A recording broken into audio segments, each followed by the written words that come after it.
আসসালামু আলাইকুম। আলহামদুলিল্লাহ আমিও ভালো আছি। আপনারা কেমন আছেন? নতুন আরও একটা ভিডিওতে আপনাদেরকে জানাই স্বাগত। আজকের বিষয়টা খুবই কমন। আমরা তো সবাই পার্লারে যাই পেডিকিউর ম্যানিকিউর করার জন্য। সবাই তো আর সামর্থ্য থাকে না পার্লারে যাওয়ার। আমাদের মতো মধ্যবিত্তদের বাড়িতেই পার্লার। আজকে ভাবলাম যে নতুন কিছু একটু ট্রাই করা যাক। অনেক দিন থেকে তো ভিডিওতে কোনো ইন্টারেস্ট নাই। নতুন যেহেতু আমি, ভিডিওতে কিছু দিতেই হবে। তো আজকে ম্যানিকিউর করা যাক। আমার তো আর সেরকম কেউ নাই, ভাবির পায়ে তাই করলাম। প্রথমে কুসুম পানি করে নেবেন। ওইখানে যে কোনো শ্যাম্পু, আপনার যে কোনো শ্যাম্পু ইউজ করতে পারেন। শ্যাম্পুটা দিয়ে আমি পানিটা গুলিয়ে নিয়েছিলাম, তো ফেনা ফেনা হয়েছে। পাটা দিয়ে দিয়েছি।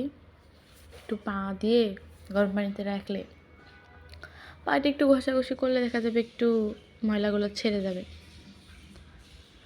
এর উপকরণগুলো আপনাকে এখনও দেখাইনি, তবে বলতেছি ভিডিও শেষে উপকরণগুলো দেখিয়ে দেব। এভাবে কিছুক্ষণ রাখবো আমি পানিতে, হাত দিয়ে করবো। আপনারা চাইলে হাত না দিতে পারেন। আবার এই পানিতে আপনারা গিয়ে গোলাপ ফুলের পাপড়িও ব্যবহার করতে পারেন। আমাদের কাছে যেহেতু ছিল না, তাই আমরা এমনিতেই ব্যবহার করছি। আর এখানে আমি নিয়েছি কোলগেট পেস্ট।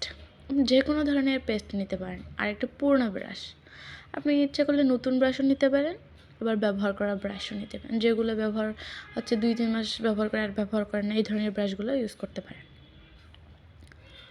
তো এবার আমি পাগুলো ভালো করে পরিষ্কার করতে যাব, দেখি কি হয়। চেষ্টা করলাম হয় কি না।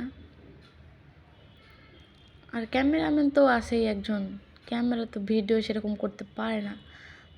তাও যেহেতু আমার কাছে স্ট্যান্ড ছিল না, তাই আমি ভাবিকে দিয়েছিলাম ক্যামেরার দায়িত্বটা।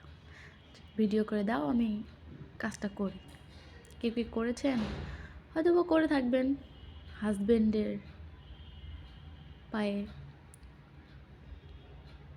আমি আপাতত ভাবির পায়ে করি, পরে হাজব্যান্ডের পায়ে করব। আগে একজনের এক্সপিরিয়েন্স করি কেমন হয় দেখি, তারপরে না হয় অন্য কারো। তাহলে করতে গিয়ে যদি না হয় কিছু, পরে তো আবার ধরা খেয়ে যাব। তো বন্ধুরা, আপনারাও কিন্তু বাড়িতে বসে এরকম করে করতে পারেন।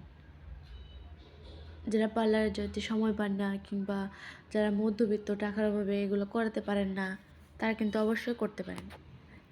বলতে পারেন আমাদের মতো মধ্যবিত্ত যারা পার্লারে যাওয়ার শখ ইচ্ছা, কিন্তু অর্থ সামর্থ্যের কারণে আমরা যাইতে পারি না। বাড়িতে বসে যদি আমরা করতে পারি, তাহলে কেন আমরা পার্লারে যাব? হয়তো পার্লারের মতো এখানে ওরকম মেডিসিনগুলো নেই যেগুলো প্রয়োজন।